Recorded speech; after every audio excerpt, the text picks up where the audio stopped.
तुकाराम महाराजांनी या अभंगातून जे लोक आपल्या जीवनामध्ये वाईट कर्म करतात तेव्हा त्यांना त्याची शिक्षा भोगावी लागते असं या अभंगातून सांगतात. काय म्हणतात?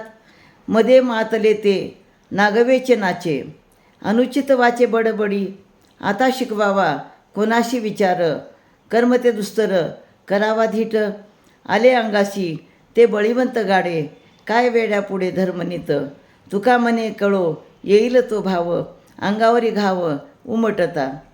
जे लोक मद्य पिऊन दारू पिऊन आलेले असतात ते उन्मत्त होऊन नागवे नाचत असतात. त्यांना त्यांच्या शरीराचं कपड्याचं भान राहत नाही आणि आपल्या तोंडाने वाटेल ते अनुचित बडबड करत असतात. आता अशा अधमाला उपदेश तरी कोण करेल? कारण मद्य पिण्याचे जे वाईट कर्म त्याने केले आहे त्यामुळे त्याच्या अंगी हा उद्धटपणा आलेला आहे, म्हणजे तो ऐकण्याच्या मनस्थितीमध्ये नाही. अशा मनुष्याच्या अंगात आलेला कैफ बलवान असल्यामुळं या अशा वेड्या माणसापुढं धर्म आणि नीती सांगून काय उपयोग आहे? तुकाराम महाराज म्हणतात, मृत्यूसमयी जेव्हा यमदंडाचे घाव याच्या अंगावर पडतील तेव्हा अशा माणसाला आपण केलेले कर्म किती वाईट होते हे समजून येईल.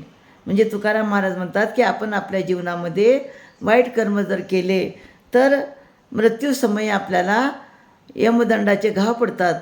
हे अगोदर यमदंडाचे घाव खाण्या अगोदर आपण आपल्या जीवनामध्ये चांगलं वर्तन केलं पाहिजे असं सांगतात. रामकृष्ण हरी.